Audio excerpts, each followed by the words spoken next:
Postmortem നടപടികൾ ആരംഭിച്ചു എന്നുള്ളതാണ് നമ്മൾ മനസ്സിലാക്കുന്നത്. എന്തായാലും ഇതിനകത്ത് ഏറ്റവും പ്രധാനപ്പെട്ട കാര്യങ്ങളിലേക്കാണ് ഇപ്പോൾ പോലീസും ഫോറൻസിക് ഡോക്ടർമാരും അന്വേഷണ സംഘവും എല്ലാം കടന്നിട്ടുള്ളത്. അതായത് ഈ നെയ്യാറ്റിൻകര ഗോപനെ കാണാതായതോടുകൂടി ഒരു മിസ്സിംഗ് കേസ് രജിസ്റ്റർ ചെയ്താണ് പോലീസ് അന്വേഷണം ആരംഭിച്ചത്. അപ്പോൾ ആ മിസ്സിംഗ് കേസ് അന്വേഷണത്തിന് ഒരു പരിസമാപ്തി ഉണ്ടായിരിക്കുന്നു.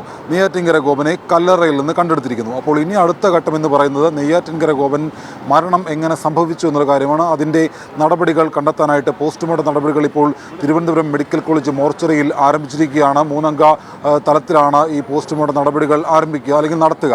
3 കാര്യങ്ങൾ പ്രധാനമായിട്ടും അന്വേഷിക്കും. നെയ്യാറ്റിൻകര ഗോപൻ മരിച്ചത് വിഷാംശം ഉള്ളിൽ ചെന്നാണോ, വിഷാംശം ഉള്ളിലുണ്ടോ എന്നുള്ള കാര്യം കണ്ടെത്താനായിട്ട് പോസ്റ്റ്മോർട്ടം നടപടികളുടെ ഒന്ന് പരിശോധിക്കും. മറ്റൊന്ന്, ഇത് ക്ഷതമേറ്റിട്ടാണോ അല്ലെങ്കിൽ എന്തെങ്കിലും മുറിവുകൾ മരണത്തിന് കാരണമായിട്ടുണ്ടോ എന്നുള്ള കാര്യം കൂടി ഇതിൻ്റെ ഭാഗമായിട്ട് പരിശോധിക്കും. മറ്റൊന്ന്, സ്വാഭാവിക മരണമാണോ.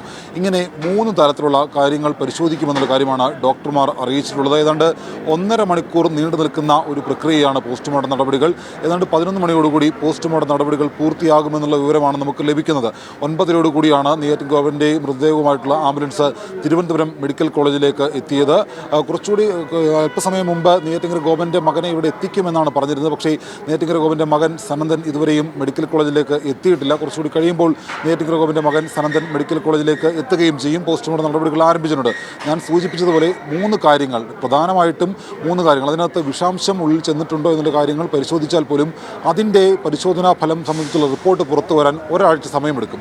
മറ്റ് 2 കാര്യങ്ങൾ, അതായത് ക്ഷതമേറ്റിട്ടുണ്ടോ, ഏതെങ്കിലും മുറിവുകൾ മരണത്തിന് കാരണമായിട്ടുണ്ടോ, റേഡിയോളജിയും എക്സ്റേയും അടക്കമുള്ള പരിശോധനകളും ഇതിൻ്റെ ഭാഗമായിട്ട് നടത്തുന്നുണ്ട്. അപ്പോൾ അതിൻ്റെ പരിശോധനാ ഫലം ഇന്ന് ലഭിക്കും.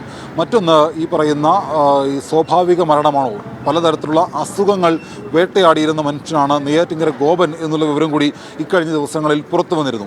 അപ്പോൾ അങ്ങനെയുള്ള വാർദ്ധക്യ സഹജമായിട്ടുള്ള അസുഖങ്ങൾ മൂലം മരിച്ചതാണോ എന്നുള്ള കാര്യം കൂടി ഇപ്പോൾ പോസ്റ്റ്മോർട്ടത്തിൻ്റെ ഭാഗമായിട്ട് പോലീസ് പരിശോധിക്കുന്നുണ്ട്. അപ്പോൾ ഈ 2 കാര്യങ്ങളുടെ റിപ്പോർട്ടായിരിക്കും ഇന്നിപ്പോൾ പുറത്തു വരിക. അതേസമയം ഈ വിഷാംശം അടക്കമുള്ള സാധനങ്ങൾ ഉള്ളിൽ ചെന്നാണ് മരണം സംഭവിച്ചതെങ്കിൽ അതേക്കുറിച്ചുള്ള വിശദമായിട്ടുള്ള റിപ്പോർട്ടും അതിൻ്റെ വിവരങ്ങളും ഇന്ന് പുറത്തു വരാൻ യാതൊരു സാധ്യതയുമില്ല. കാരണം അത് കൂടുതൽ വിശദമായിട്ടുള്ള പരിശോധനകൾക്ക് വിധേയമാക്കേണ്ടതാണ്. ആന്തരിക അവയവങ്ങൾ അടക്കം പുറത്തേക്കെടുത്ത് വിശദമായിട്ടുള്ള ശാസ്ത്രീയമായ പരിശോധനകൾക്ക് വിധേയമാക്കി മാത്രമേ അത് സംബന്ധിച്ചുള്ള വിവരങ്ങൾ പുറത്തേക്ക് അല്ലെങ്കിൽ പങ്കുവെക്കാൻ കഴിയുകയുള്ളൂ. അപ്പോൾ അതിനു വേണ്ടിയിട്ട് ഒരാഴ്ച വരെയെങ്കിലും കാത്തിരിക്കണം. പക്ഷേ ഇതിപ്പോൾ ജീവനോടുകൂടിയാണോ അല്ലെങ്കിൽ മരിച്ചതിന് ശേഷമാണോ ഇവർ പറയുന്ന ഈ സമാധി കല്ലറയിൽ കൊണ്ടിരുത്തിയത് എന്നുള്ള കാര്യം ഒരുപക്ഷേ നമുക്ക് ഇന്ന് മനസ്സിലാക്കാൻ കഴിയും. പക്ഷേ അതിലും ഏറ്റവും പ്രധാനപ്പെട്ട ഒരു വെല്ലുവിളി എന്ന് പറയുന്നത് ഇതിൻ്റെ കൃത്യമായിട്ടുള്ള സമയം. കഴിഞ്ഞ വ്യാഴാഴ്ചയാണ് നെയ്യാറ്റിൻകര ഗോപൻ മരിക്കുന്നത് അല്ലെങ്കിൽ സമാധി ഇരുത്തിയതെന്നാണ് കുടുംബം പറയുന്നത്. അപ്പോൾ വ്യാഴാഴ്ച പകൽ പുലർച്ചെ 3:30 തുടങ്ങിയ ചടങ്ങുകൾ, അതായത് വ്യാഴാഴ്ച പുലർച്ചെ 3:30 ചടങ്ങുകൾ തുടങ്ങുന്നു. രാവിലെ 11:00 ഈ ചടങ്ങുകൾ അവസാനിക്കുന്നു. അന്ന് വൈകിട്ടോടുകൂടി ഗോപൻ സ്വാമി സമാധിയായി എന്ന് പറഞ്ഞ് പോസ്റ്റർ പതിക്കുന്നു. ഇതാണ് ആ കുടുംബം പറയുന്ന കാര്യം. അതിനകത്ത് പുലർച്ചെ 3:30, അതായത് അവർ പറയുന്ന ബ്രഹ്മമുഹൂർത്തത്തിൽ അവിടെ കൊണ്ടിരുത്തിയപ്പോൾ അല്ലെങ്കിൽ ഗോപൻ സ്വാമി അവിടേക്ക് നടന്നു പോയി ഇരുന്നപ്പോൾ, അങ്ങനെ എങ്ങനെ വേണമെങ്കിലും അതിനെ വ്യാഖ്യാനിക്കാം, കുടുംബത്തിൻ്റെ വാദമാണിതൊക്കെ. പക്ഷേ അവിടെ പോയിരുന്നപ്പോൾ ജീവൻ ഉണ്ടായിരുന്നു അല്ലെങ്കിൽ ഇവർ കൊണ്ടിരുത്തിയപ്പോൾ മരിച്ചിരുന്നോ, ഇതടക്കമുള്ള കാര്യങ്ങൾ കൃത്യമായിട്ട് കണ്ടെത്തുക അല്പം വെല്ലുവിളി നിറഞ്ഞ കാര്യമാണ്. കാരണം ഇതിൻ്റെ ഒരു കൃത്യമായിട്ടുള്ള ഒരു അപ്രോക്സിമേറ്റ് ആയിട്ടുള്ള ഒരു സമയം മാത്രമേ ഈ പരിശോധനയിലൂടെ കണ്ടെത്താൻ കഴിയൂ എന്നുള്ള കാര്യമാണ് ഫോറൻസിക് സർജന്മാരും ഇപ്പോൾ ഇതുമായി ബന്ധപ്പെട്ടുള്ള അന്വേഷണ ഉദ്യോഗസ്ഥരും പറയുന്നത്. അന്വേഷണ ഉദ്യോഗസ്ഥരോട് ഡോക്ടർമാർ തന്നെ പറഞ്ഞ കാര്യമുണ്ട്, എക്സാക്റ്റ് ടൈം നമുക്ക് കണ്ടെത്തുക പ്രയാസമാണ്. കാരണം ദിവസത്തോട് ദിവസം അല്ലെങ്കിൽ ഒരാഴ്ച കഴിയുന്നു, 8 ദിവസമാകുന്നു. ഈ 8 ദിവസം കൊണ്ട് പലതരത്തിലുള്ള മാറ്റങ്ങൾ ഈ ശരീരത്തിൽ ഉണ്ടായിട്ടുണ്ടാകാം. അപ്പോൾ അത് പൂർണ്ണമായിട്ട് കണ്ടെത്തുക അല്പം പ്രയാസമുള്ള കാര്യമാണ്. ഇതിനകത്ത് ഭസ്മവും മറ്റ് സുഗന്ധദ്രവ്യങ്ങളും മറ്റ് പൂജാ സാധനങ്ങളും അടക്കമുള്ളവ ഇതിൻ്റെ ഭാഗമായിട്ട് ഉപയോഗിച്ചിട്ടുണ്ട്. അപ്പോൾ അതടക്കമുള്ള കാര്യങ്ങൾ ഉപയോഗിച്ചതുകൊണ്ട് ഒരുപക്ഷേ നെയ്യാറ്റിൻകര ഗോപൻ്റെ മകൻ സനന്ദനെ ഇപ്പോൾ പോലീസ് ഇവിടേക്ക് കൊണ്ടുവന്നിട്ടുണ്ട്. ഇപ്പോഴാണ് മകൻ സനന്ദനെ ഇവിടേക്ക് കൊണ്ടുവരുന്നത്. ഇപ്പോൾ ഇതിന് ശേഷമായിരിക്കും ഒരുപക്ഷേ സനന്ദൻ പ്രതികരിക്കുക. ഞാൻ നേരത്തെ സൂചിപ്പിച്ചതുപോലെ 2 മക്കളാണ് നെയ്യാറ്റിൻകര ഗോപനുള്ളത്. ഒന്ന് സനന്ദനും അതുപോലെ രാജസേനനും സനന്ദനുമൊക്കെ കഴിഞ്ഞ ദിവസങ്ങളിൽ നിരന്തരം മാധ്യമങ്ങളടക്കം പ്രതികരിച്ചിരുന്നു.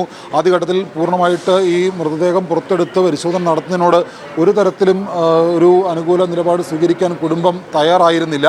എന്നാൽ പിന്നീട് കോടതിയുടെ ഇടപെട്ടതിൻ്റെ പശ്ചാത്തലത്തിലാണ് കുടുംബം അല്പമെങ്കിലും മയപ്പെട്ടത്. പക്ഷേ ആ മയപ്പെടൽ പോലും അല്പം ഒരു വാശിയോടുകൂടി തന്നെയാണ് ഞങ്ങൾക്ക് ഒരു തരത്തിലും അംഗീകരിക്കാൻ കഴിയുന്ന കാര്യമല്ല എന്നുള്ള നിലപാട് സ്വീകരിച്ച് തന്നെയാണ് അവർ ഉണ്ടായിരുന്നത്. കഴിഞ്ഞ ദിവസങ്ങളിലൊക്കെ വീടിന് പുറത്ത് വന്ന് ഇതിനെ എതിർത്തുകൊണ്ടിരുന്ന ആളുകൾ ഇന്നൊരു തരത്തിലും അവിടുന്ന് പുറത്തേക്ക് ഇറങ്ങിയില്ല എന്നുള്ളതാണ് നമുക്ക് അവിടുന്ന് ലഭിച്ച വിവരം. അതിനുശേഷമാണ് ഇപ്പോൾ പോസ്റ്റ്മോർട്ടം നടപടികൾ നടക്കുന്ന സ്ഥലത്തേക്ക് മകൻ സനന്ദനെ ഇവിടേക്ക് കൊണ്ടുവന്നത്.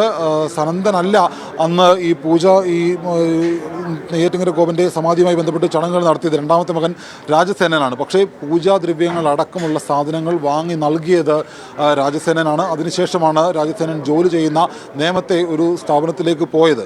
അതിനുശേഷമാണ് ഇതുമായി ബന്ധപ്പെട്ടുള്ള കാര്യങ്ങൾ സനന്ദൻ ആവർത്തിച്ച് പറഞ്ഞിട്ടിരുന്നത്. ഇതെല്ലാം തങ്ങളുടെ വിശ്വാസത്തിൻ്റെ ഭാഗമാണ്. അതൊക്കെ കഴിഞ്ഞ ദിവസങ്ങളിൽ പറഞ്ഞ കാര്യമാണ്. എന്തായാലും മകൻ സനന്ദനെ ഇപ്പോൾ തിരുവനന്തപുരം മെഡിക്കൽ കോളേജ് മോർച്ചറിയിലേക്ക് കൊണ്ടുവന്നിട്ടുണ്ട്.